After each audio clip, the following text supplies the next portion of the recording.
Bonjour les amis, aujourd'hui je vous emmène découvrir un pays fascinant. Ici, l'étendue du désert semble infinie, avec des vues à couper le souffle. Ici, des sites archéologiques incroyables datant de l'Empire romain côtoient les pierres des rives du Jourdain, là où Jésus fut baptisé. Ici, les montagnes abritent un joyau architectural classé parmi les 7 nouvelles merveilles du monde. Aujourd'hui, je vous emmène au cœur du Moyen-Orient sur les traces de civilisations légendaires. Partons ensemble à la découverte de la Jordanie.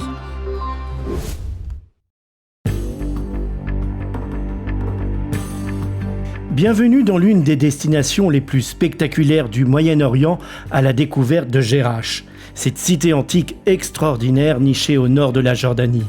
Préparez-vous à remonter le temps dans l'une des villes gréco-romaines les mieux préservées au monde. En parcourant ces rues pavées, vous découvrirez des trésors éblouissants. L'Arc d'Adrien vous accueille majestueusement à l'entrée. L'Oval Plaza, avec ses 56 colonnes ioniques, forme le cœur battant de l'ancienne cité.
Le Théâtre Sud, pouvant accueillir 3000 spectateurs, offre encore aujourd'hui une acoustique parfaite.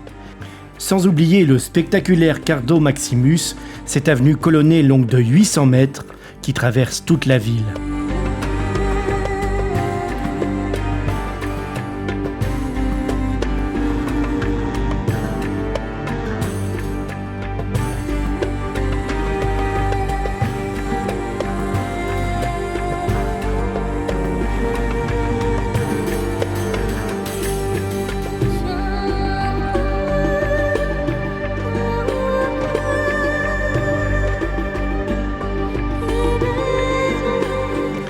Jerash, anciennement appelé Gerasa, fut fondée au IVe siècle avant Jésus-Christ par Alexandre le Grand.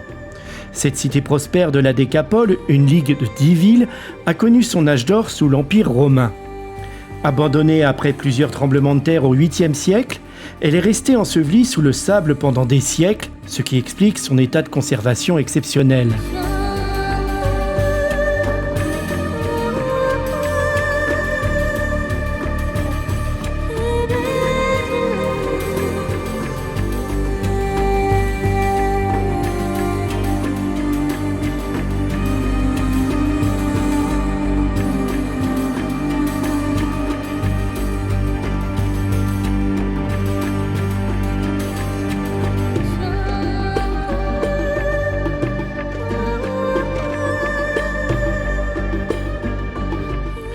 Aujourd'hui, Jerash n'est pas qu'un musée à ciel ouvert. Chaque été, le festival de Jerash transforme ses ruines millénaires en scènes vivantes où résonnent musique et spectacles du monde entier. Les reconstitutions de batailles de gladiateurs dans l'hippodrome transportent les visiteurs au cœur de l'époque romaine.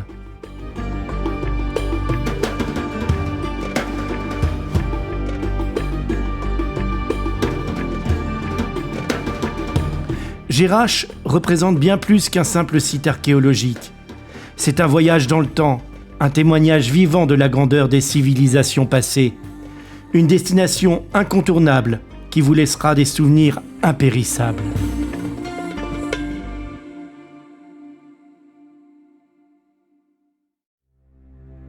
En longeant la frontière ultra sécurisée avec la Palestine, je vous propose de découvrir un lieu qui me procure beaucoup d'émotions en tant que catholique, où l'histoire sacrée prend vie, où chaque pierre raconte une histoire millénaire. Bienvenue à Béthanie au-delà du Jourdain, l'un des sites les plus extraordinaires de la Terre Sainte. Situé sur la rive est du fleuve Jourdain, c'est ici, dans un paysage désertique aux reflets dorés, que Jean le Baptiste a établi son ministère. Les évangiles nous rapportent que Jésus lui-même est venu dans cette région, franchissant les eaux du Jourdain, pour recevoir le baptême des mains de son précurseur. Ce site, appelé Béthanie au-delà du Jourdain dans l'évangile de Jean, marque le commencement du ministère public de Jésus. Pendant des siècles, pèlerins et croyants ont afflué vers ces rives sacrées, cherchant à revivre ce moment fondateur du christianisme.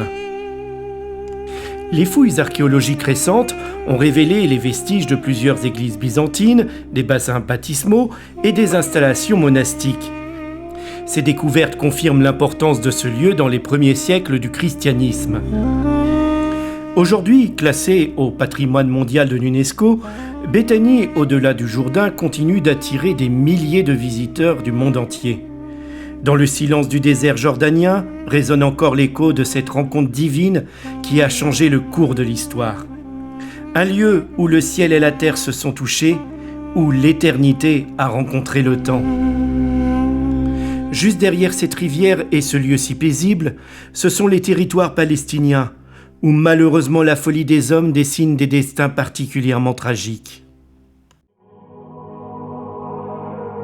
À proximité, la nouvelle église orthodoxe grecque Saint-Jean-Baptiste unit dans sa pierre et ses coupoles dorées la tradition byzantine et la spiritualité du lieu le plus saint du christianisme. Ces murs blancs reflètent la pureté des eaux baptismales, tandis que ces icônes racontent l'histoire éternelle de la rédemption. Ici, pèlerins du monde entier viennent marcher sur les traces du précurseur et revivre le moment où les cieux s'ouvrirent pour proclamer « Celui-ci est mon fils bien-aimé ». L'architecture orthodoxe, avec ses voûtes élancées et sa croix byzantine, crée un pont entre le terrestre et le divin. Cette église nouvelle perpétue une tradition bimillénaire, offrant aux fidèles un lieu de recueillement et de prière au cœur même du berceau du christianisme.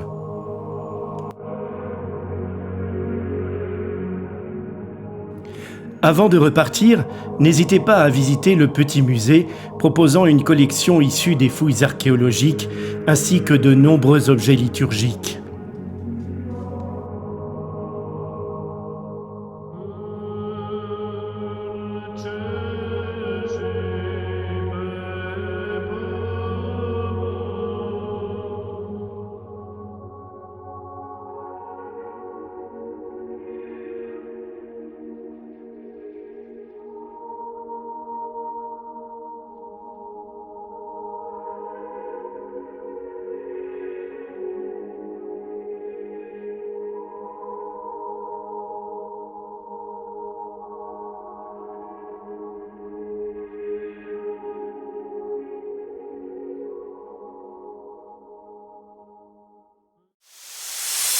Voici la mer Morte, l'un des lieux les plus extraordinaires de notre planète. Située à 430 mètres sous le niveau de la mer, elle représente le point le plus bas de la Terre. Avec une salinité 10 fois supérieure à celle des océans, ces eaux cristallines offrent une expérience unique. Il est impossible d'y couler.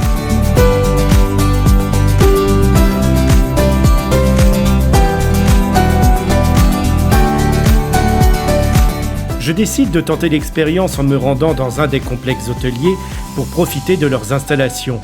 Je m'offre un repas et me dirige vers la plage. Ça y est, je me suis baigné dans la mer Morte. L'expérience fut incroyable et étonnante.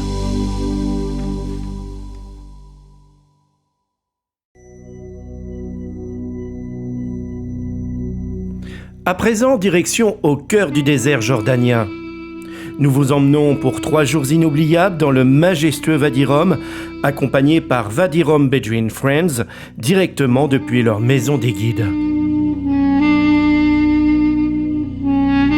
Un conseil essentiel, ne jamais réserver vos nuits sur les plateformes internationales pour Wadi Rum. Vous risqueriez de vous retrouver dans l'un de ces camps bétonnés impersonnels qu'il faut absolument boycotter. Ces structures industrielles trahissent l'esprit du désert et posent de sérieux problèmes éthiques. Pour vivre une expérience véritablement authentique, loin des foules de touristes, faites confiance aux guides locaux bédouins.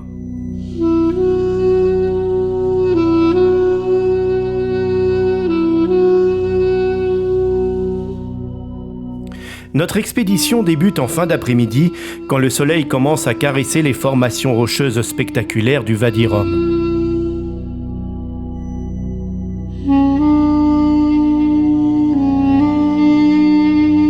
C'est l'occasion de faire la connaissance de Félix et sa famille, ainsi que d'Archibald qui va m'accompagner durant ces 3 jours dans le Wadi Rum.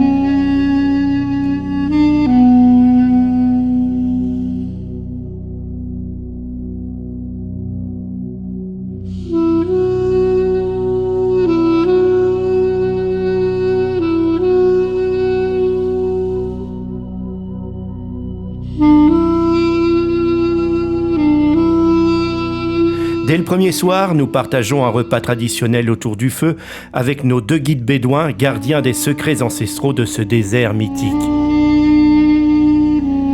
La nuit tombée, nous nous installons à la Belle Étoile pour un bivouac magique où le silence du désert n'est troublé que par le crépitement des braises et la voûte céleste qui s'illumine de 1000 feux. Préparez-vous à découvrir le vrai visage du Wadi Rum, celui que connaissent les Bédouins depuis des générations.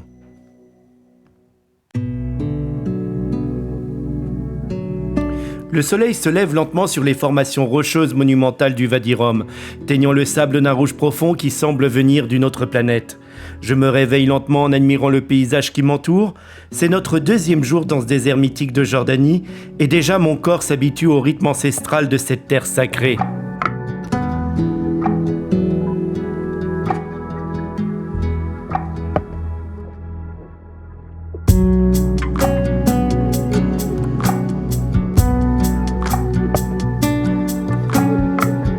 Nos 2 guides bédouins, véritables gardiens de ces terres, préparent le thé du matin avec une gestuelle millénaire, tandis que nous contemplons silencieusement l'immensité qui nous entoure.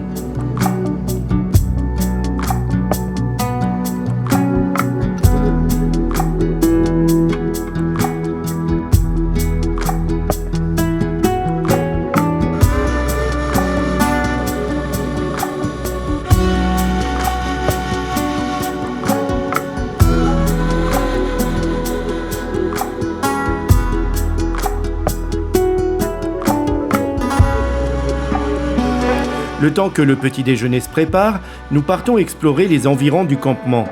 Nous partageons une dernière fois avec Félix et sa famille la découverte de ce désert mythique. En effet, pour des raisons professionnelles, ils doivent repartir à Amman, la capitale, juste après le petit déjeuner.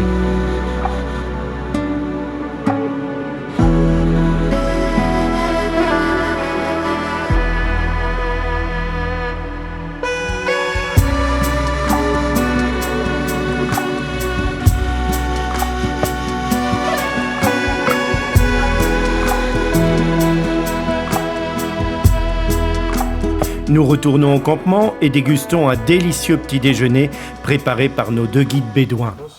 C'est un réchaud. Réchaud quoi, gaz? Ouais.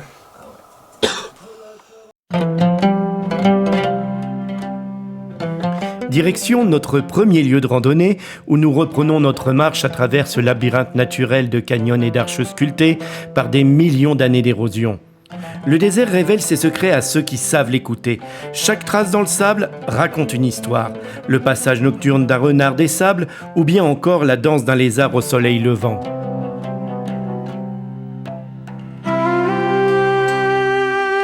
Nous ne pouvons nous empêcher de faire un petit concours de lancer de cailloux dans les cavités.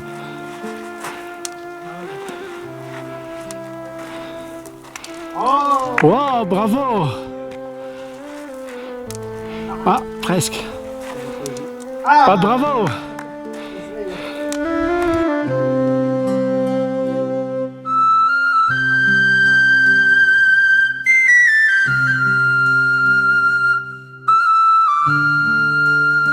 Au fil de notre progression, nous nous rapprochons de l'Arabie Saoudite. Donc là, ce que tu vois ça. C'est l'Arabie Saoudite, non? En fait, ceux qui sont derrière, c'est l'Arabie Saoudite. Et en fait, la frontière, c'est ce qui est au mieux. En fait, c'est ceux qu'on voit encore, mais en arrière-plan, quoi. Ok. Donc là, on peut rester là. Tu bois l'eau, tu prends les photos que tu veux.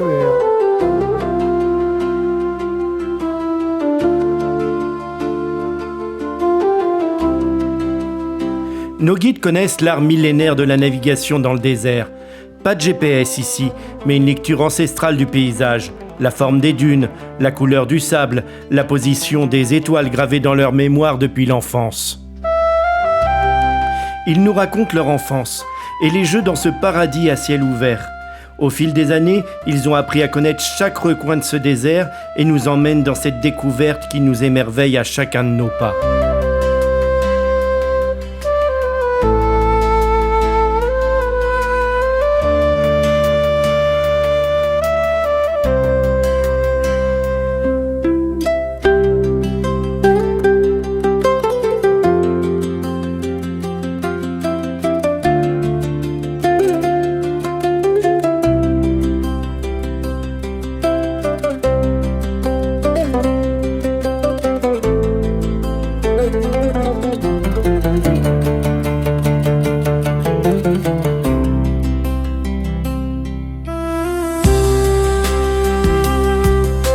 Nous continuons notre randonnée à travers le silence du désert. Un silence si profond qu'on entend battre son propre cœur, si pur qu'il semble nettoyer l'âme de toutes ses préoccupations urbaines. Nous respirons profondément et nous comprenons pourquoi Laurence d'Arabie a été transformée par ce lieu.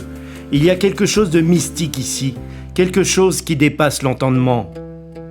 Nos guides sont nés ici. Pour eux, le Wadi Rum n'est pas seulement un paysage, c'est un temple à ciel ouvert, un livre d'histoire écrit dans la pierre et le sable.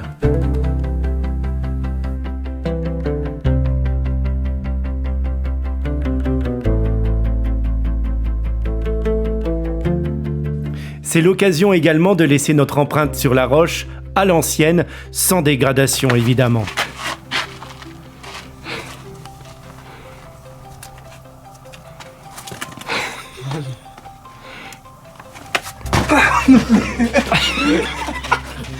Masson. Ah, non.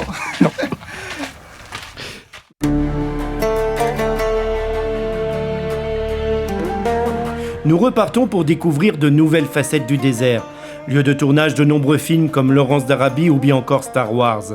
Ça fait quelque chose de bizarre de se trouver là et de voir cette immensité de nos propres yeux.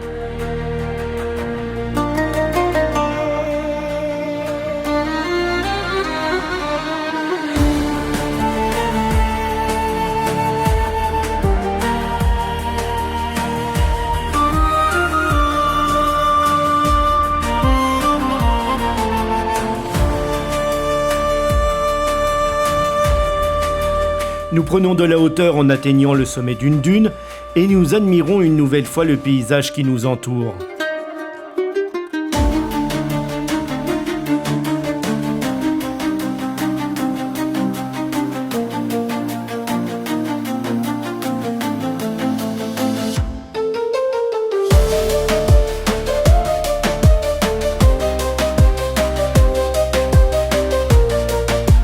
L'après-midi s'étire tandis que nous progressons vers notre campement pour la nuit. Le soleil commence sa lente descente, transformant progressivement la palette de couleurs du désert.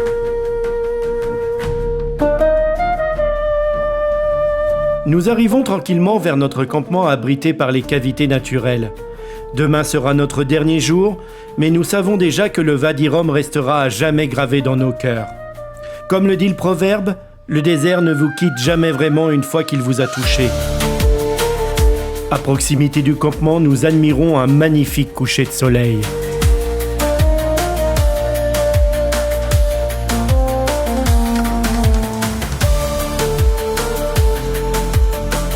Nos guides allument un nouveau feu et préparent le repas tandis que les premières étoiles apparaissent dans un ciel d'une pureté exceptionnelle.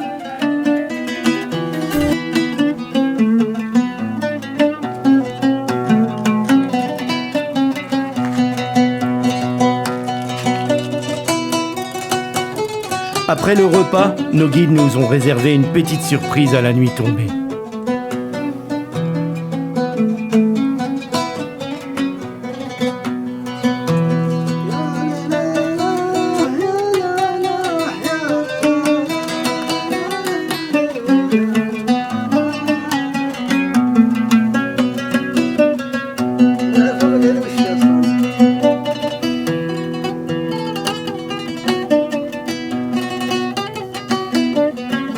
Ce petit moment musical était vraiment très agréable avant d'aller dormir.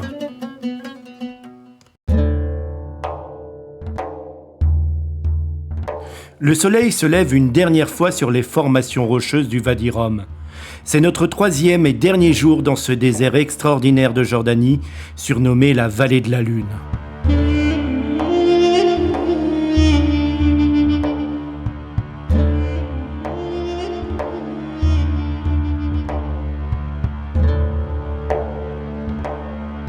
Nous partons vers le fameux pont de roches naturelles de Jebel Burda, une arche naturelle spectaculaire sculptée par des millions d'années d'érosion.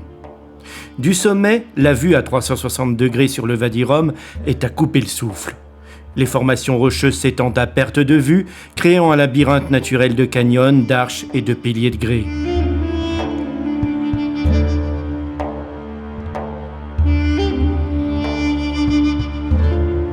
Cette région désertique était bien différente il y a 2000 ans, plus verte, avec des points d'eau permanents.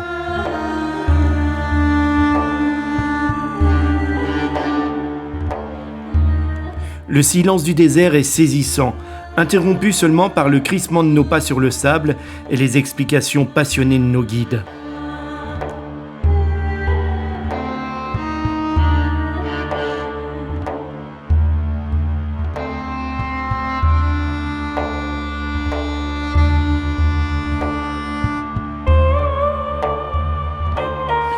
Nous marchons toujours à travers ces canyons impressionnants dont nous ne nous lassons pas.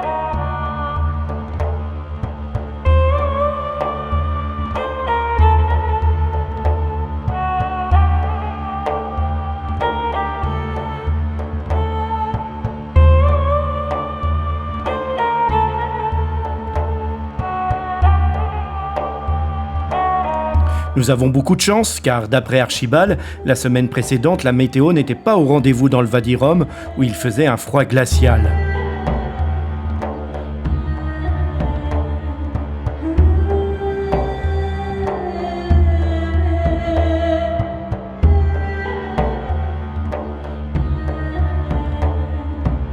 L'eau devient précieuse ici. Chaque gorgée est mesurée, savourée. Nos guides connaissent l'emplacement de chaque source cachée, de chaque puits naturel creusé dans la roche par l'érosion.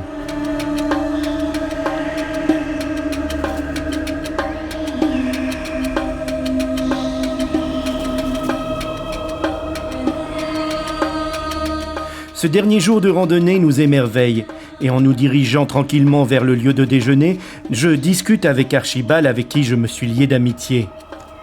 C'est un amoureux de la Jordanie et ce jeune diplomate parlant très bien l'arabe a eu la gentillesse de me servir de traducteur à plusieurs reprises. Et je lui dis un grand merci au passage.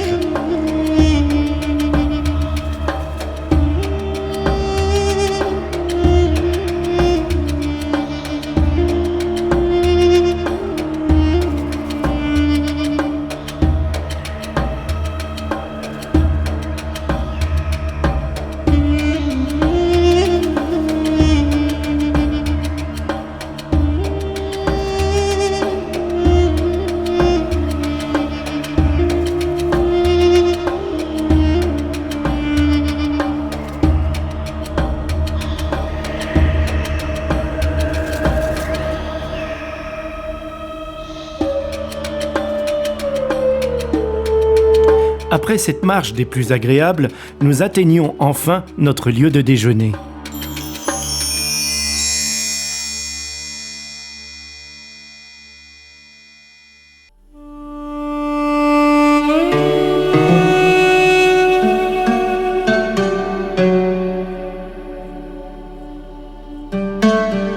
Pendant que nos guides préparent le déjeuner, nous partons avec Archibald explorer les alentours.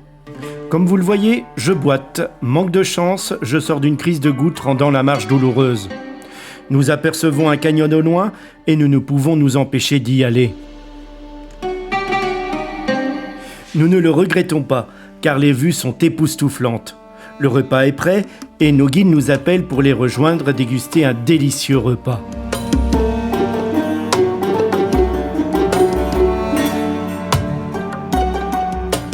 Après le déjeuner, nous repartons pour une dernière randonnée.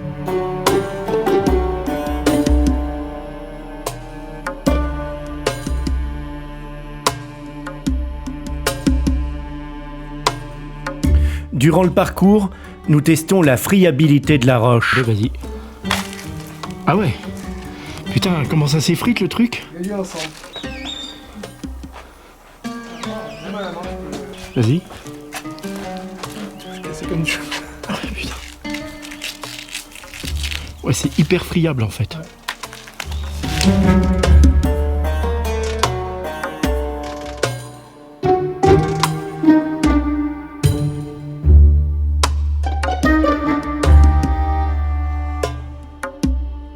Alors que nous nous rapprochons de notre point de départ, nous regardons une dernière fois ces paysages lunaires qui nous ont tant marqués.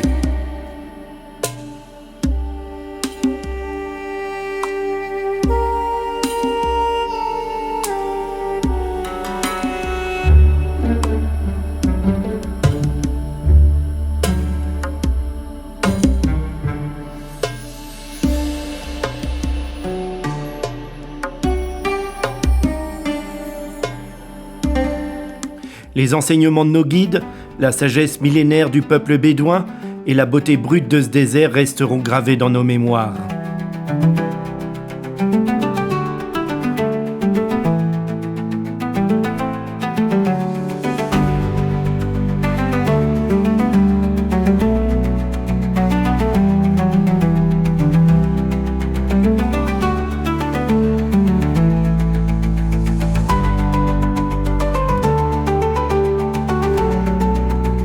Le Wadi-Rum nous a transformés.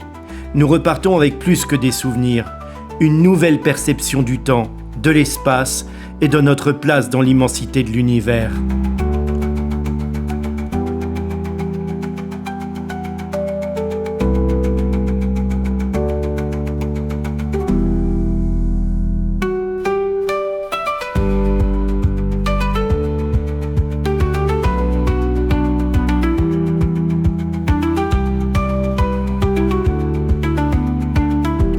Dernier pas avant notre lieu d'arrivée.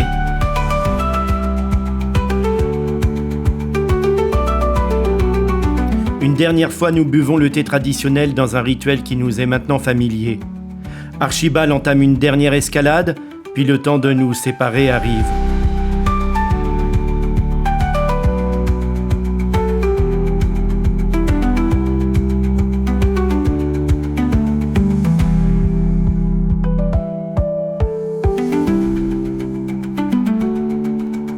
Derniers au revoir à nos guides et l'envie de faire découvrir le désert à mes proches tellement cette expérience était extraordinaire. C'est aussi la promesse de nous revoir avec Archibald et l'envie irrésistible de revenir maintenant que nous avons le désert dans le sang.